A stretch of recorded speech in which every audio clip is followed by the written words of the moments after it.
Medical कॉलेजच्या माध्यमातून बघा आजूबाजूच्या नागरिकांना बऱ्याच मोठ्या प्रमाणात रोजगार मिळणार आहे. कारण मेडिकल कॉलेजच्या माध्यमातून तिथली डेलीची फूटप्रिंट जी असणार आहे ती साधारण 1.5 ते 2 लाखाच्या आसपास असणार आहे. मग हा येणारा जो जनसमुदाय आहे तो काही ना काहीतरी खरेदी करणार, कुठंतरी औषधं खरेदी करणार, भाजीपाला खरेदी करणार. एकूणच तिथल्या भागाला म्हणजे मेडिकल कॉलेजमुळे एक चांगलं रूप प्राप्त होणार आहे आणि आर्थिक उलाढाल ही मोठ्या प्रमाणात त्या बाजूला होणार आहे.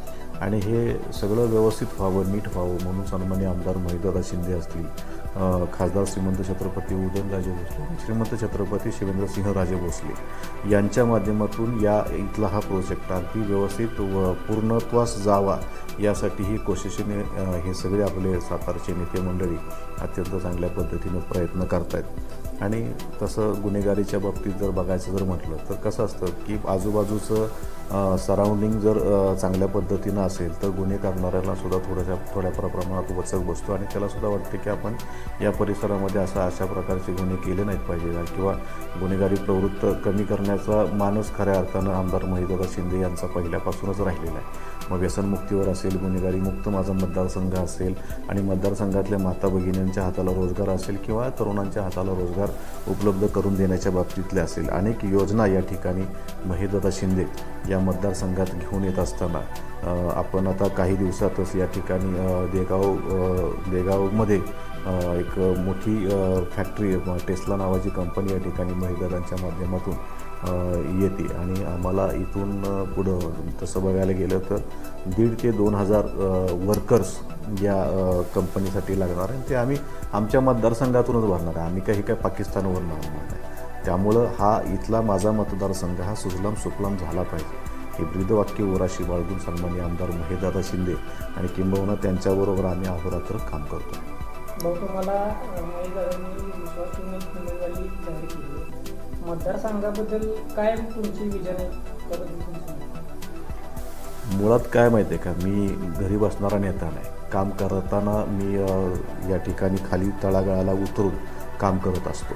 प्रत्येक वेळेस काम करत असताना मतदारसंघ हा डोळ्यासमोर विजन एक चांगल्या प्रकारचं ठेवूनच काम करत आलेलं आहे. मग त्यामध्ये जुन्या मतदारसंघामध्ये आता तुम्हाला माहिती आहे मी ग्रामस्वच्छता अभियान राबवली. त्यावेळेचे तत्कालीन उपमुख्यमंत्री सन्माननीय R.R. आबा पाटील यांच्या हस्ते माझा ग्रामस्वच्छता अभियानाचा मला पुरस्कार देऊन मला गौरवण्यात आलं होतं. त्याचबरोबर मी व्यसनमुक्तीवर 2012पासून चांगल्या पद्धतीनं काम करतो आहे. याच्या बाबतीतसुद्धा मला विविध संघटनांनी मला चांगल्या प्रकारे गौरव माझा केलेला आहे. आणि एकूणच कामसू म्हणजे तसं बघायला गेलं तर मी व्यवसायात कधी गुंतून राहिलो नाही. माझे जे व्यवसाय ते आमचा लहान भाऊ असेल, मोठा भाऊ असेल यांच्याकडे मी व्यवसाय सुकृत केले.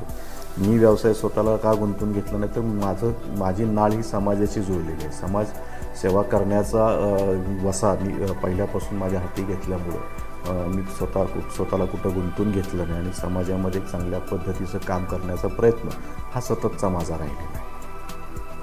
महिलांसाठी तुमच्याकडनं अनेक उपक्रम राबवले जाते. तुम्ही महिलांसाठी वेगवेगळे उपक्रम राबवता त्याबद्दल? हे बघा आता कसं आहे की महिला ह्या सुदृढ झाल्या पाहिजे, सक्षम झाल्या पाहिजेत आणि निरोगी झाल्या पाहिजेत. त्यांच्या हाताला काम मिळालं पाहिजे.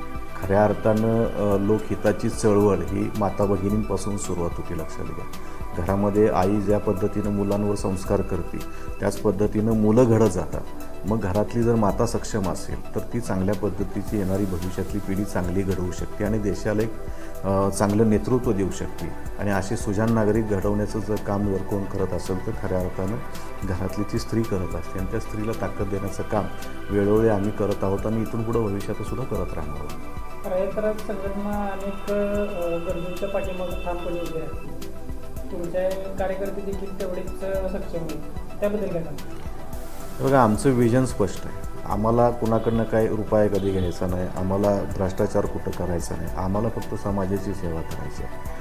आता माझ्या ह्या रयतराज संघटनेच्या माध्यमातून जर सांगायचं असेल तर तशा आणखीन त्याच्या बाबतीत माझ्या अजून त्याच्याबरोबर 3 संघटना आहेत. ज्या संघटनेच्या माध्यमातून आदर्श शिक्षक आणि विद्यार्थी गुणगौरव पुरस्कार गेल्या 14 वर्षापासून आम्ही अविरतपणे घेत आहोत. या माध्यमातून देशाची जी काही उद्याची पिढी आहे म्हणजे ही तरुण मुलं आहेत विद्यार्थी दशकातली मुलं आहेत, या विद्यार्थ्यांना चांगल्या पद्धतीनं पुरस्कार देऊन त्यांच्या पाठीवर शाबासकीची थाप टाकण्याचं काम, त्याचबरोबर शिक्षक असतील शिक्षकांना पुरस्कार देऊन ते चांगलं काम करतायत म्हणून त्यांना शाबासकीची थाप त्यांच्या पाठीवर त्या पुरस्काराच्या माध्यमातून द्यायची, की जेणेकरून ही पुढची जी पिढी आहे ती चांगल्या पद्धतीनं ते घडवतील आणि ते घडवायला त्यांना एक प्रेरणा चांगल्या पद्धतीने मिळेल. अशा पद्धतीचे पुरस्कार आम्ही त्या संस्थेच्या माध्यमातून आम्ही डिक्लेअर केलेले आहे. रयत संघटनेच्या माध्यमातून आम्ही ज्या ज्या घटकांवर जिथं जिथं अन्याय होतो, ज्या ज्या ठिकाणी गरज असेल त्या त्या ठिकाणी आंदोलनं मोर्चे करून आम्ही हे प्रश्न सोडवण्याचा प्रयत्न सातत्यानं करत आहोत.